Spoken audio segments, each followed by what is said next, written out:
Hi, this is DDoc, and welcome back to my Jungian Typology series, where I attempt to explain Jungian Typology. Today we're going to go into review real quickly, because I have something I would like to correct.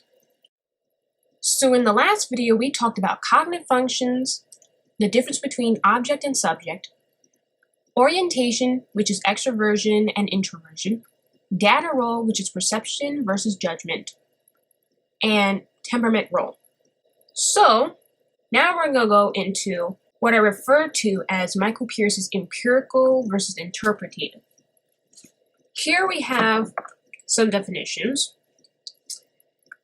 Empirical. Take the data literally, objectively, as it is given at face value without change or bias. So that's in relation to object. Interpretative. Taking the data subjectively and reading into what may be implied. Explain the meaning of the data given, and as a result changing it or having bias. Empirical and interpretative are larger trait categories which more traditional terms are sorted into. And the reason for this is there are different levels or different kinds of empiricalness. For example, extroversion and perception aren't the same. Extroversion is one of the two orientations a function can face, while perception is one of the two basic assignments or data role a function can have. A function can be extroverted and perceiving, extroverted and judging, introverted perceiving, or introverted and judging, aka one of the four temperament roles. But both extroversion and perception are considered empirical because of how objective they are, which is a result of being at some distance removed from the subject. And as you can see here, I had originally organized this into the two categories, empirical and interpretative. Arguably, extroversion is the furthest away from the subject, which makes introversion the closest to the subject. The reasoning for this is that two of the four perception functions are introverted and therefore consider subjective impressions, which means perception can't be the farthest from the subject. But judgment is closer to perception. From there, the distance of the four basic functions are determined. Sensation for intuition, because sensation focuses on the object, while intuition has a knack for outright ignoring the object while perceiving associations. Intuition before thinking, because even though thinking is considered empirical, it is still a judging function which is interpretative in nature. So as you can see, here's the hierarchy here from empirical to interpretative. Now, if you didn't get any of that, that's okay, because I do have some changes to make, because this is actually pretty old and outdated. I need to update it, which I'm going to do right now. So, over here, I have object up here and subject right here. And one thing I had failed to explain originally was that there's a difference between the object subject and the extroversion introversion. Not a huge difference, it's just that extroversion and introversion aren't synonymous with object and subject. They're pretty close, but not quite. Because I've noticed that in Michael Peirce's new book, Motes and Beams, a Neo-Jungian Theory of Personality, that he had a picture. Extroversion is not synonymous to object, and introversion is not synonymous to subject. Instead, they are talking about one's attitude towards the object. So extroversion is the orientation towards the object, while it devalues the subject. Meanwhile, introversion is the orientation towards the subject while devaluing the object. So that's something I wanted to point out real quickly. I didn't make that distinction in my last video, and I apologize for that. Alright. So now that I've made that distinction, I'm going to talk about how the other categories fit into this new updated version. In this new updated version of this towards the left of the screen, there's two new terms I did not include in my original recording. And I found out about these terms while reading Michael Peirce's book that just came out. Denotation basically means the literal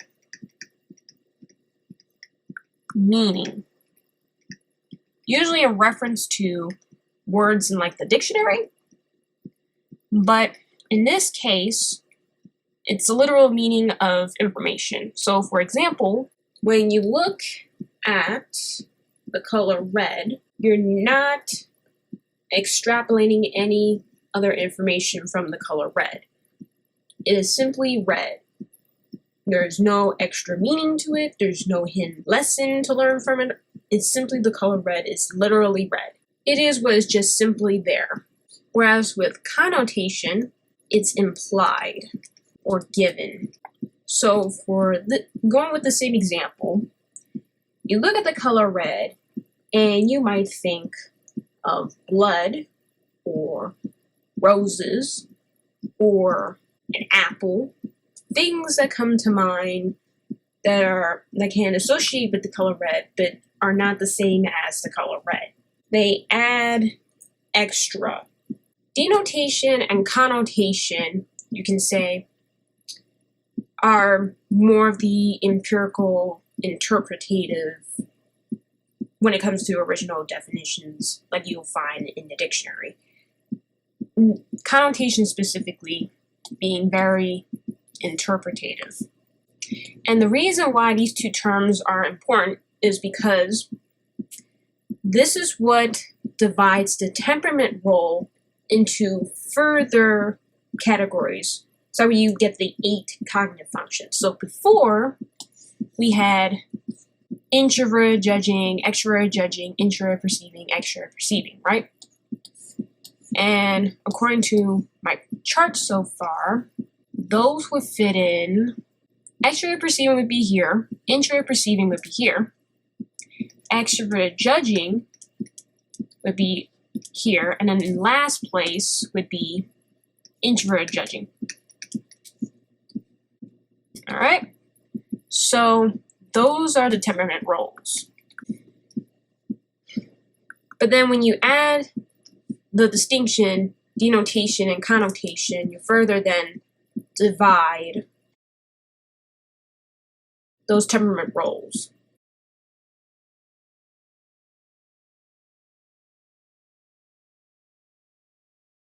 For example, so the denotative form of perception is sensing.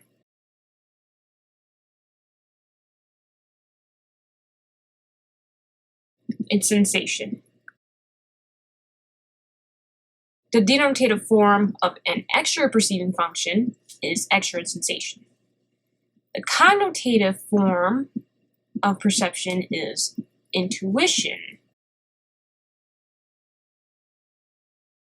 The connotative form of extrovert perceiving is extrovert intuition. The denotative form of introvert perceiving is introvert sensation, and a connotative form of introvert perceiving is introvert intuition. The denotative form of judging is thinking, while the connotative form of judging is feeling. So the denotative form of extrovert judging is extrovert thinking. The connotative form of extrovert judging is extrovert feeling. The denotative form of introvert judging is introvert thinking, and the connotative form of introvert judging is introvert feeling. So the denotation, connotation, binary coin, or dichotomy basically modifies the kind of information that the function is handling. And if I were to nickname this binary coin or dichotomy, I would nickname it something along the lines of information modification or something along those lines. In conclusion, this is how come we have 8 cognitive functions, no more and no less than 8. Because of the 3 categories, dichotomies, binary coins, we have set up: orientation, data role, and then the information modifier. And that's how those 3 come together to give us the cognitive functions